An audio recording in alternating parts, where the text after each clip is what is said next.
What does world-class real estate look like to you? Try to combine old-fashioned traditional estate agent values, but with all the modern tech that can help you move that forward. Excellent communication is at the heart of what they do. Great real estate looks like strong leadership. Consistency. A special thanks to our sponsors, Iceberg Digital, for sponsoring this week's episode.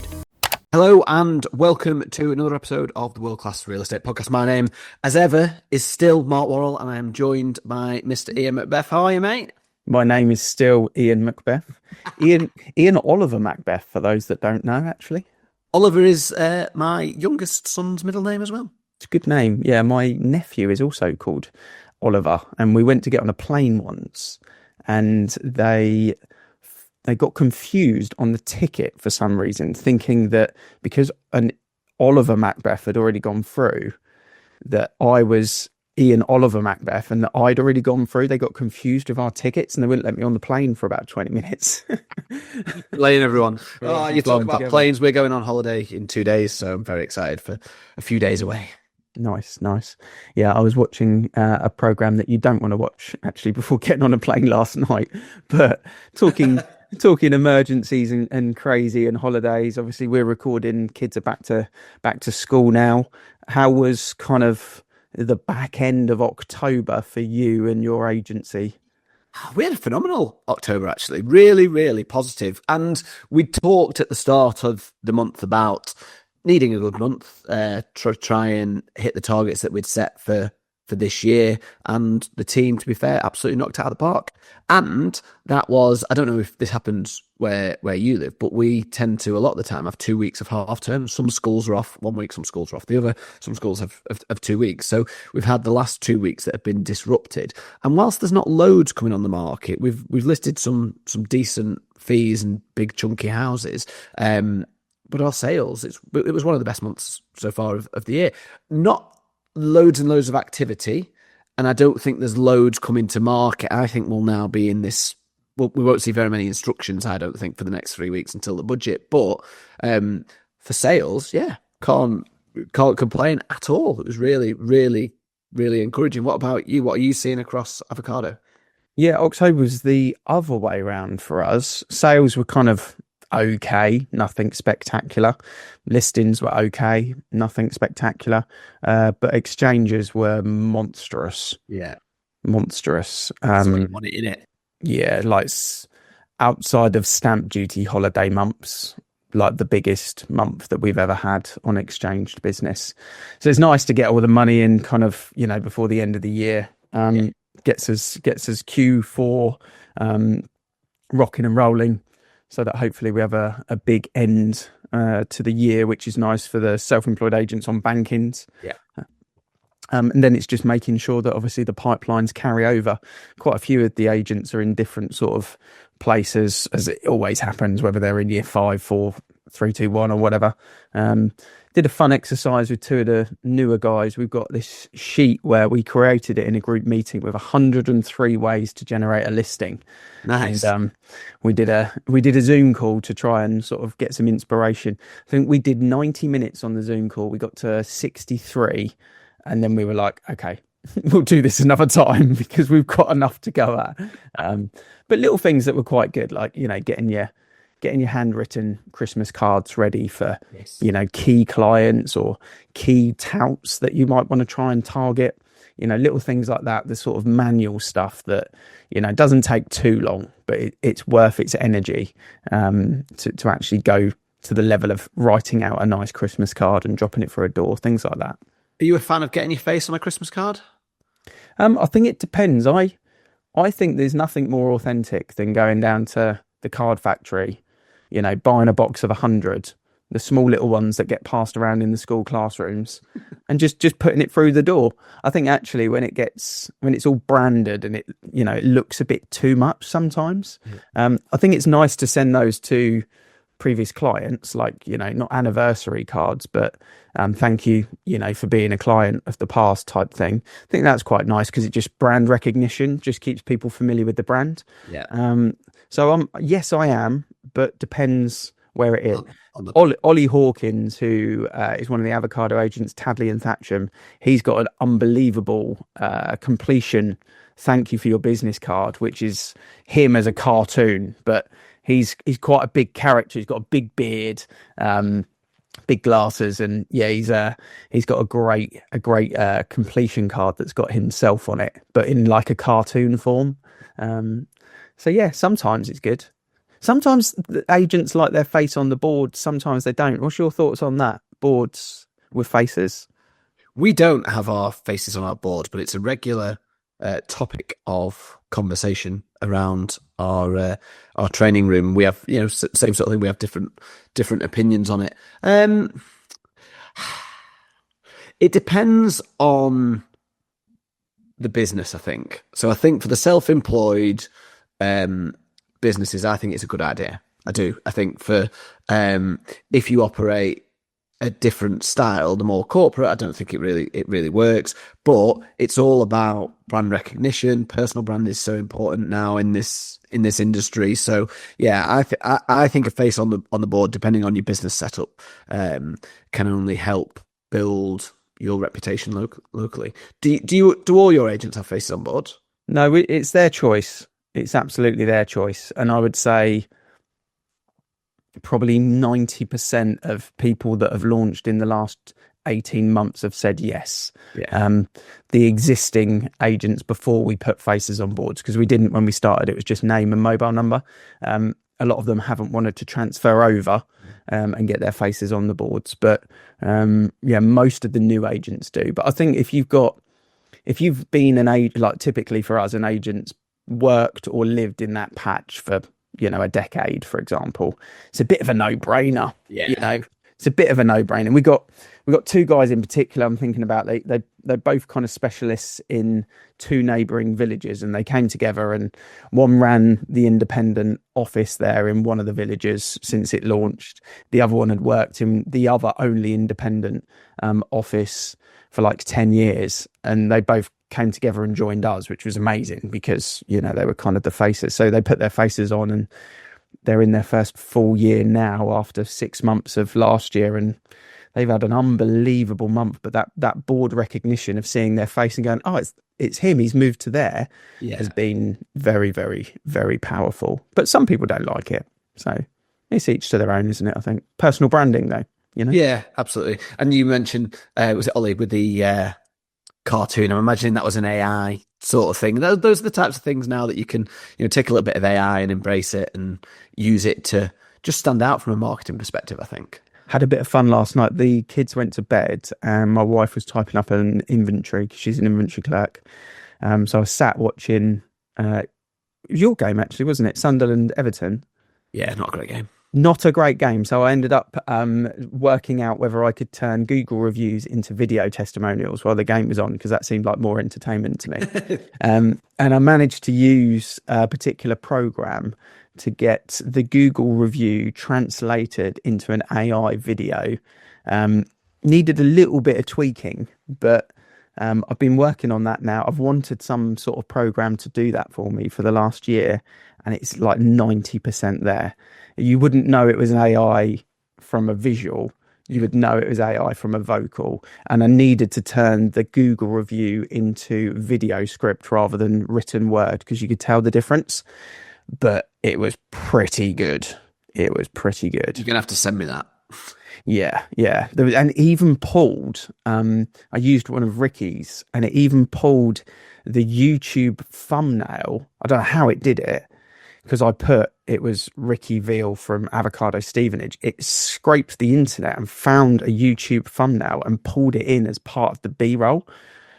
And I didn't even give it any links or anything. It just found it on the internet and just used it. I was like, wow, how did you find that? It added music, captions. It was like a blurred, it's like crisp on the person, blurred in the background. So people were moving around in the background. Like I say, you could tell it was AI, but it was 90% there. And I was like, that's pretty advancing so fast, isn't it? Yeah. I was listening to Dan Martell's podcast. I don't know if you've ever come across Dan Martell, American kind of entrepreneur type guy, but he's got some really good like process stuff. He's got a particular book which I can't remember, but anyway, I was listening to his podcast and he was talking about the top 5 AI programs that he's using in his business, and a couple of them were were really strong, and that's where I picked up that one actually. So it's script to video. There was another one which is clone of your voice. So it could, Don't know how I feel about that. yeah, clone of the voice, and another one was clone video from images. So you upload like 5 images of you, and it will clone you. So, and his whole thing was you put it all together, and effectively, he said it's not quite there yet, but we're like a year away from people not knowing whether this is actually me and you recording this podcast or Yeah, this isn't real. It's not been real for about a year. What's your views on that, having your voice and potentially yourself cloned into a video? Well, I showed my wife afterwards, and she was like, "That's scary." Yeah. Like, you know, with kids and stuff like that, it's scary. What she actually said is, she said it's so scary because someone could create that and then show it to your wife or husband and say you've done something or said something that you haven't done and you wouldn't know. Yeah, that's I'm well into embracing all of AI and tech and moving forward, but the whole voice and video cloning thing makes me feel a little bit uncomfortable because of that exact reason. Somebody could get you to say something that you never said. And yeah, I think that's pretty dangerous. There's got to be some security tracking software where it can analyze that it's AI. There must be that. That must be the. I mean, that's a serious product that's going to make millions. If someone's got like the app that basically scans it to say, no, that's AI and it's your evidence, you know, that's quite powerful in its own way. It's a bit like, you know, web browsers that have got 0 cookies on and 0 tracking. You know, people are paying to use those particular browsers now, aren't they? So, yeah, interesting. Game changer. Bit of a game changer, nearly there. Saw some mortgage news that Tom Ashton, actually from Mortgage Tribe, that's been on, shared in the WhatsApp group. HSBC 90% loan to value product, 6.5 times income. 6.5? 6.5 times income. I mean, anything over 5 is crazy, isn't it? But 6.5 at 90% loan to value. That feels like they know something that we don't, doesn't it? Yeah, I asked him about it and he said it's for premier customers. Yeah. So it's high income customers, but he thinks it's a way of high net worth tenants potentially being pulled out of rentals because it's effectively, you know, if you're renting for 4 or 5 grand a month, you've probably got 10%. You know, you probably got 100 grand. Well, you would have 100 grand to be a HSBC Premier in your bank account. So why not just, you know, go and buy something half decent? And maybe where they'd struggled in the past was they didn't have massive deposits, but they did have big income, which is why they were renting something better than they could buy. Now it maybe entices them in. So it's a small segment of the market. But like you say, do they know something we don't know?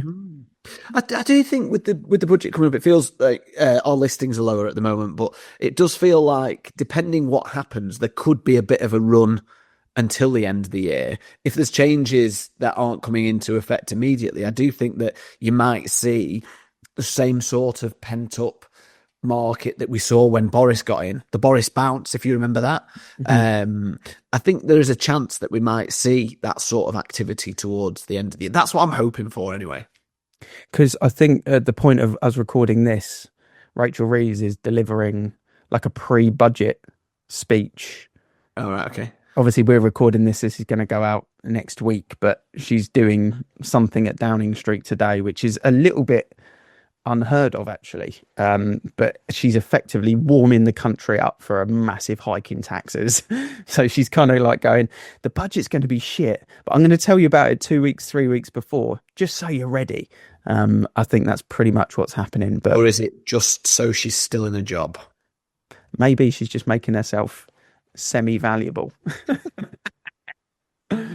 Well, obviously the on that renters' rights bills, a step closer to being enforced, having had, what was it, King's approval, King's assent. Yeah.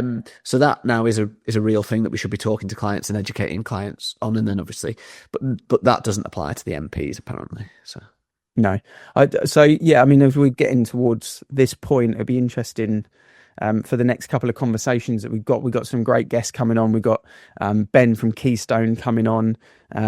Next week, you've invited someone on. You've got Mal coming on to talk a little bit about the AI portal as well, I think, haven't you? Mal McCallian's coming on next week. Yeah, we're going to be talking all things AI and his whistle-stop tour of the nation, talking about the AI portal. So that'd be really interesting. I've not seen it, so I'm really interested to hear what he's got to say.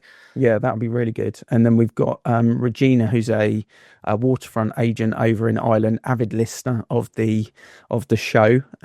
She's coming on as well, so that'd be interesting to sort of see what's going on there in that end of the market in that part of the UK.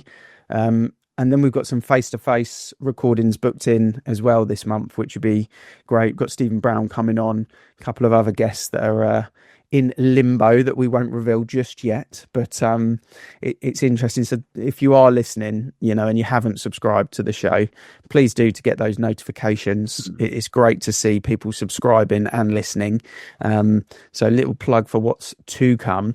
But the reason why I mention that is because I want to ask a lot of those agents what their end of year strategy for review is and what their 2026 strategy for goal setting is. I mean, it's hard pre-budget, but what sort of review process have you guys gone through? Because that was a big part of you having a big October, I believe, was that sit down review process that you guys have done in your team. Yeah, well, we work with Royston as our business coach, and we sat down at the start of October and just I think we're going to talk about it today. We've got our board meeting today, and we're going to talk about why we think we've had a really good October. And I think it was just some really subtle things that we did, changing the pace and mindset of our morning meeting, basically, where we've become much more focused on sales, and I felt that we'd become a little bit obsessed with admin, so we flipped that around, and that's probably the major change that we've made. And obviously, like anything in this business, a few things have slotted into place in October that have been brewing for a few months, but we'll now start our conversations today, and in December we'll now be focused on, right, where does the bar need to be for next year? How can we set that? Yesterday we put in our away days as a management team, where we're going to step out of the office to really get to grips with the plan for next year, and they're already in the diary now.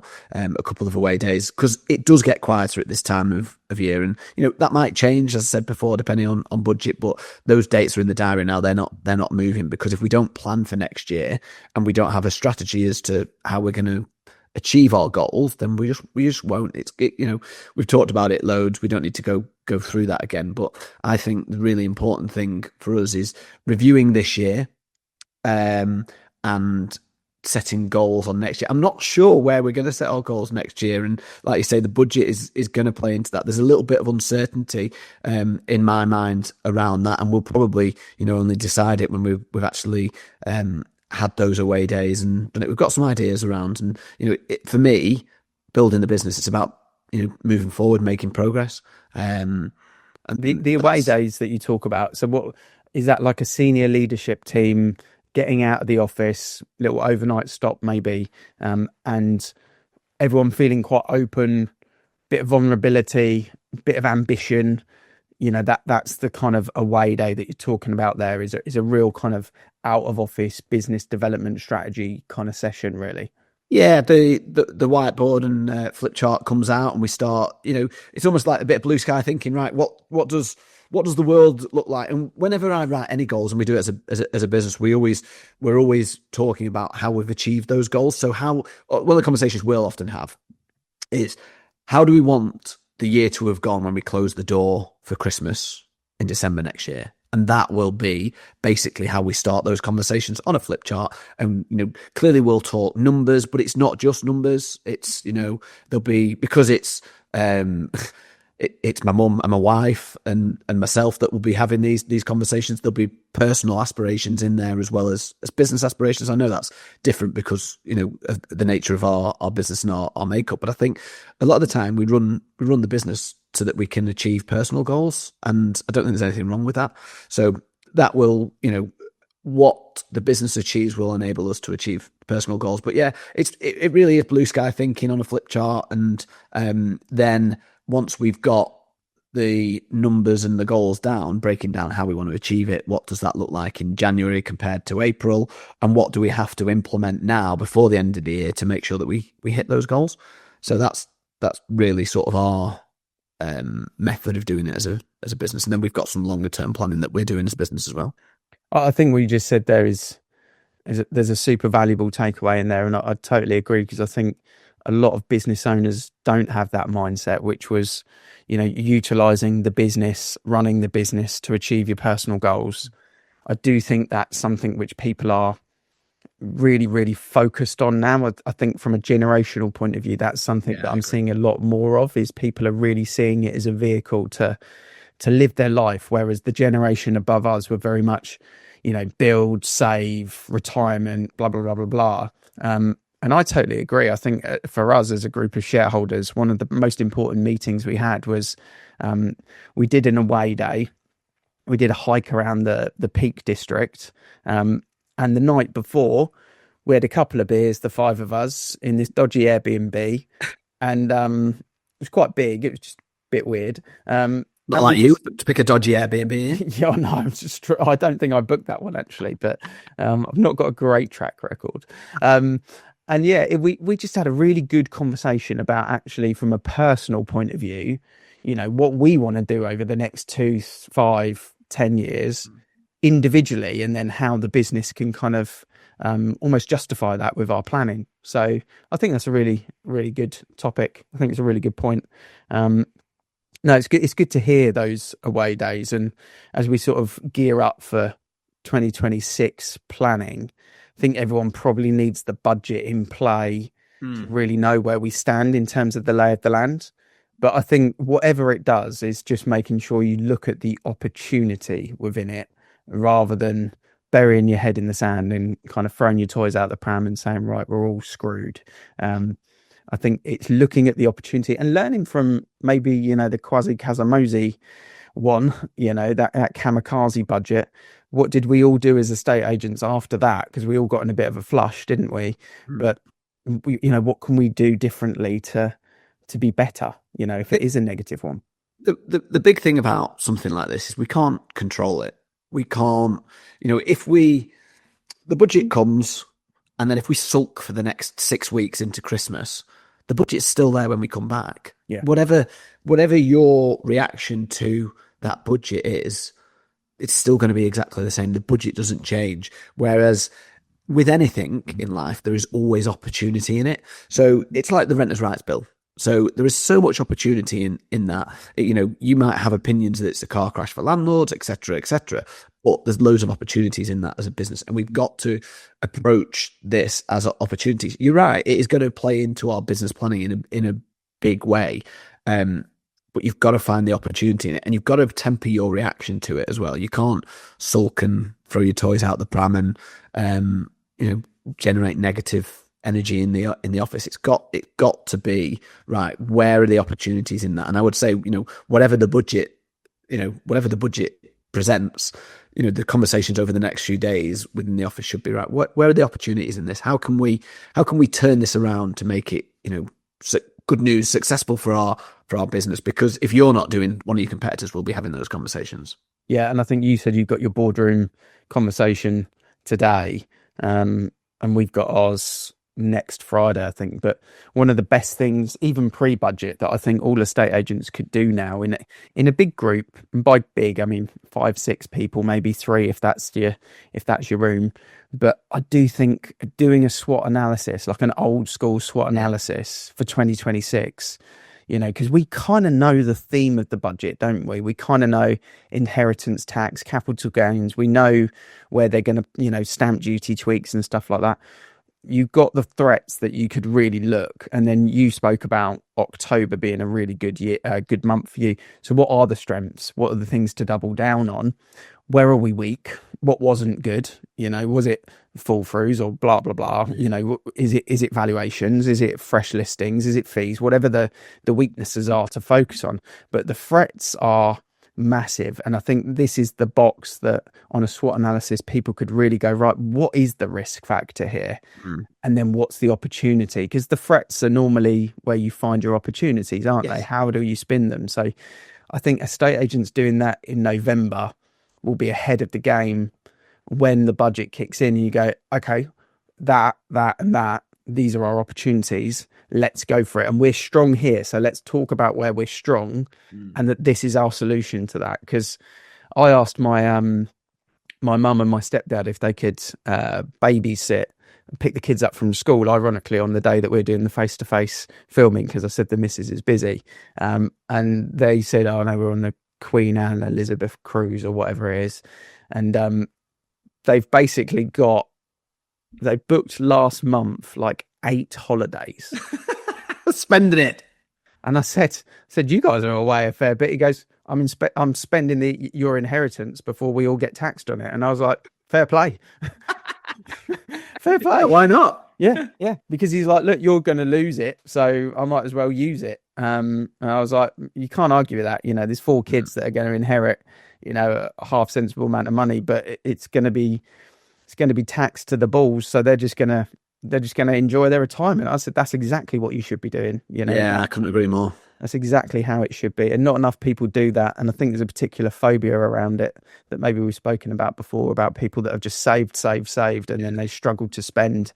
And yeah, get out there and do it. But if they are spending, if the baby boomer generation are now about to really start kicking off and spending all their retirement funds, where's the opportunity set? Where does it sit for us in property?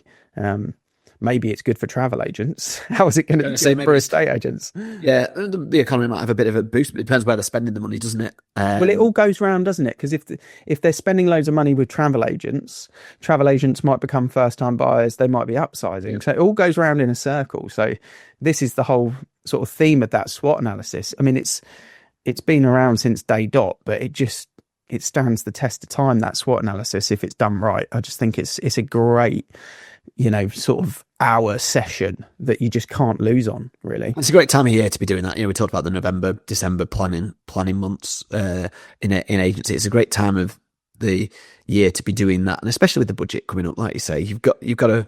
I've talked before. I'm not going to say it again about the opportunity in that, and like you say, those threats often, in the same way, strengths can go to weaknesses and vice versa. Threats can come to opportunities. So yeah, I think that's really good advice for people. We're going to talk a little bit about listings going stale on the market, weren't we? We've taken a little while to get there, but you wrote an article about zombie listings, and there's a bit of a Halloween theme to a few things that we've been doing in our various different businesses over the last few days. But I think we probably are at a time of year where you may have had some listings on since the summer and they're going stale. So what's your view on how agents should be dealing with those at the moment, Ian? Yeah, well, I thought we'd just spend 10 minutes covering a particular military process that I just think it could be adopted and used anywhere, and in particular in a estate agency. And it's kind of linked to what we just spoke about. So we're getting good at this. You did a nice segue there, Mark. But it's called the P.A.C.E process, and I think it's more an American military playbook, but it's P.A.C.E as it's spelled, P.A.C.E, and it effectively stands for primary, alternate, contingency, and emergency. So it's the equivalent of setting a plan A, B, C, D. Yeah. And in the article that I wrote with the Halloween theme in mind, talking about those zombie listings, where they sit there, they're not getting viewings or they're not getting offers, they're not moving. And how many times do estate agents come up with a P.A.C.E strategy for a listing before it goes on the market, which, to use that kind of example, if you look at the primary focus is going to be around the launch. So you want a nice kind of punchy, web headline for Rightmove and Zoopla.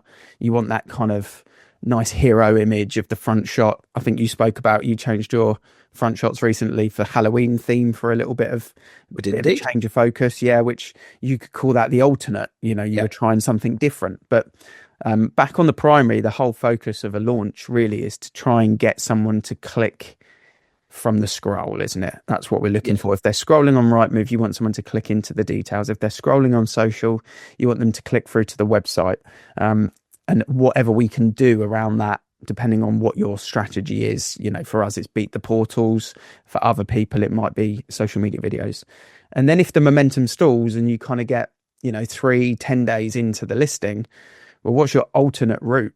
Which is what the military talk about. If the primary route is blocked, what's the alternate route? So if your launch hasn't gone as you expected, what do you do next?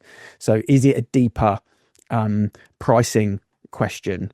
What's going on with hot buyers? Are you looking to get feedback and recon if you're kind of using the military? Why are people not viewing it? What can you do with the headline? Is there additional social media stuff that you could do?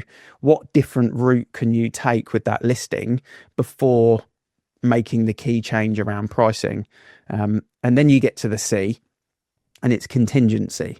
And at this point, you're kind of going, well, do we need to review a full price band shift? So if we're at that stage, we're 2 weeks in, 3 weeks in, do we need to move the 475 house to 450 to really move it into a price band, because we know 460 is not going to make a difference? And do we need to change the images at that point? Do we need to reset the buyer persona and see what the language looks like? So what is that contingency at that point? And then you kind of go into the emergency level, which, you're trying to do from a military perspective. Emergency is survival ultimately. Yep. So how do I keep this listing and get it sold in contract? And what are all the things? What's all the negative feedback? Are we going back to the vendor and saying, look, this is all the feedback. We think you should spend $4,000 on some DIY, paint downstairs, change the downstairs toilet carpet, get the silicone done in the family bathroom because it's putting people off, get the front garden weeded, get it jet washed on the drive. We go into that from an emergency point of view to actually say, look, you need to spend some money to keep this price. And that's not a bad thing to do, 6, 7, 8 weeks down the line, if that's what it's going to do to result in getting the 25 grand more than they need than what the market is suggesting. So that was the article that I wrote, but I actually think that the P.A.C.E strategy could be adopted to pretty much anything in life and business, really. Yeah, I think you see from sort of media and what have you, how much we can learn from the military and their methodologies of approaching stuff. We certainly don't deal in life and death. Sam and I have talked about that on the podcast today. Whilst I think we've got a really important job, it's nowhere near at that sort of threat level, but we can learn from it. So the main point I think that we've raised there is that what you can't do with a listing is stick it on and sit and wait. Yeah. And actually those timescales, for anybody listening, they might be sat here thinking, crikey, those changes are being made pretty quickly. But we know time on market equals more buyer negotiation or more expectation for negotiation on a buyer's. So why would you wait to 4 weeks to make a change that you could make after 2? And then if that doesn't work, you make another change. I think it's a really good point to have not just one launch strategy, but actually numerous backups. And I think one of the most important things with that is that is communicated with the buyer up front.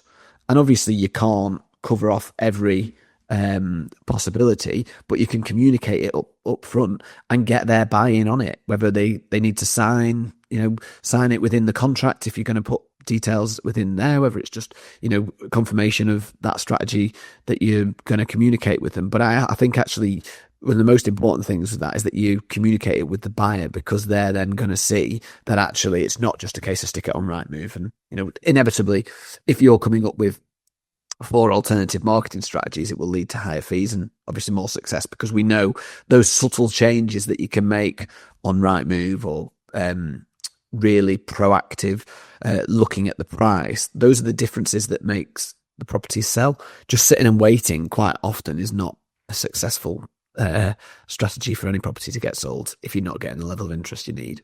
Yeah, and the more information we get, the better the information we get, the better the decision that can be made. And I think if we move into a market where there are more zombie listings, more stale listings, it's not underestimating the value of the feedback, not just the viewing feedback, because often, in the past, you see a lot with the corporates and the independents and where I've worked as well, get price related feedback, get price related feedback. You know, that was the strategy, wasn't it? Get price related feedback, pass price related feedback, make it easier to get the reduction. But actually we want the feedback from the people that we're speaking to that don't want to view it as well. And I think that's sometimes not gathered and collected and shared. It's more an opinion rather than the facts. And if you think of anything, again, linking it back to military, if you ever see high performance military people, they want information, they want questions. And then with the questions, they can make answers. And I remember hearing Obama talk, and they said to him once, how do you make those high level decisions, you know, with absolute? And he was like, as long as I'm 51% certain, I'll make the decision. And he's like, it's sometimes we try and get to perfect, don't we? Try and get to 100. But if Obama is making, you know, the most powerful man on the planet at the time, almost on a coin toss, but just over, then okay, fuck it, we can do what we need to do from an estate agency point of view. But I think getting that feedback, sharing that in your CRM, and almost having, even if you've had one viewing but you've got 9 pieces of feedback to go back to a seller with and say, look, I spoke to 4 proceedable buyers that are under offer, that are upsizing. This was their feedback. I spoke to 2 in rented, massive deposits, ready to go. This was their feedback. And I spoke to a couple of locals that aren't even on the market yet, and this was their feedback. This is why they didn't want to view, and this is the feedback from the viewer. That's very, very valuable information if we're in a market with zombie listings. So, and I over the years haven't taken feedback in that way, but it's definitely something that, from sort of following that PACE modelling, I think it's something that we could use in agency much more to help the client. It's not to our advantage, it's to help the client. We're trying to help to their advantage, really, aren't we? I think that is one of the little bits of gold that you've dropped today, actually, because how many agents take that on board and just dismiss it? No, I don't want to view it. And all it is a couple more questions after that. Okay, well, why not? What is it that you didn't like the look of from the listing? And actually going that little level deeper on that information and then passing it on to the client, because you're also showing that you're doing your job. And like you say, it comes from a place of trying to help them, trying to assist them sell the house. And actually, given how many views you get on Rightmove now versus how many physical viewings you get, that feedback is really valuable. And quite often we won't get to speak to those people that are just clicking on Rightmove and scrolling. So actually, when we do speak to somebody who is interested really in the market, we should be taking note of that, because, you know, if we think back to, I was going to say 20 years, maybe longer, 25, 30 years ago in this industry, you would have a lot more first viewings. Whereas now the amount of viewings is much less, because people rule properties in or out based on what they see on Rightmove. So it's our job to try and find out, if we can. It's not always possible, but if we can, find out why they're ruling it out. And then, like you say, maybe you move to the alternate strategy if they don't like the front picture, or they think it's too close to the road, or whatever the reasoning might be. Yeah, I think it's the feedback is vital. Someone, close family friend, asked me to go over and give them an opinion on their house, not on the price as such, but more, what do we need to do if we're to put this on the market next year? And when I got there, the daughter-in-law was there as well, with a couple of kids. So they asked me the kind of question, and I said, look, I'll just be completely honest with you. So there was not photos everywhere, but you know, when older people keep like grandkid printed things, they were like blue tacked to the splashback in the kitchen. You could see the kitchen had been done, the bathrooms had been done, but then the hallway was like a different sort of tone carpet, you know, going up the stairs was a different coloured carpet. It didn't quite flow because they'd done bits. And I just said, look, if you want me to be honest, couple of grand, clear all the photos, lick a paint here, and change this carpet, because everything else is greys and whites, and this is like a random light blue, to get the carpet changed. And the daughter-in-law was like, you don't need to do that to get it on them. I was like, look, in the nicest way, I've done this for 23 years. Okay. So, but it showed me that how difficult it is for people sometimes to see outside the box when they're inside the box. And that's our job as the agents sometimes, to have that conversation. Because if they just made those little tweaks, we're talking about a 900 grand house here, £4,000 spent, they probably get 900 grand because very, very family focused market. They don't, they're probably getting offers of 850, 860 because when you walk into the entrance hall, it feels tired, but the rest of the house didn't. And, you know, the daughter-in-law was like, they don't need to do that. But it's like, they kind of do, you know? So it's, I love that, armchair expert, there. And the point is, no, they don't need to do that. You're right. They absolutely don't. But my advice is to do that, to lead them to get a premium price. And that's the difficulty. And it's the difficulty in our industry because you don't know if you don't do it where you'll end up. You don't know if you do it where you'll end up. But experience, significant experience, tells me if you do it, you're going to get a greater result. It'd be interesting to see whether they believe the daughter-in-law or you. yeah, see what they do in 2026. It's that whole kind of, we got advice from a parent. We had one in our recruitment business. We had someone looking to join, and we sent them our letter of intent, which has just got a little bit about sharing of personal information. And they came back with this random message of like legal jargon, and we were like, I'm not sure that's relevant, but what does that even mean? And went back to them and said, look, They chatted it. yeah, it's like, this is not really like a legal binding document. It just says that if we send you a load of this stuff, you can't then share it with a competitor. And if you do, you're going to be in trouble. It's as simple as that, really. And he came back and said, yeah, I've got legal advice off my mum. Just ignore it. I'm going to sign it. Come on now. Come on. And the mum's not a solicitor. It's just a, but, you know, that goes back to the information thing. So, you know, if there's a takeaway from the episode, I think it's get the SWOT analysis done.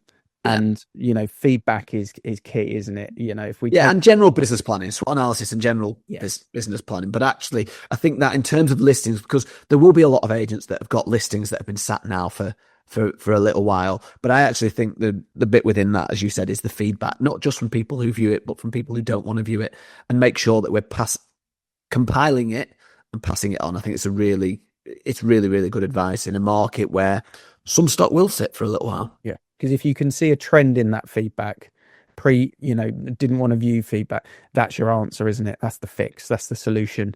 That's the contingency, you know, or the alternate or the emergency. It depends what stage it's at. So, great stuff. Yeah, and I've just ordered. I know last week we had Mark on talking about AI scouts.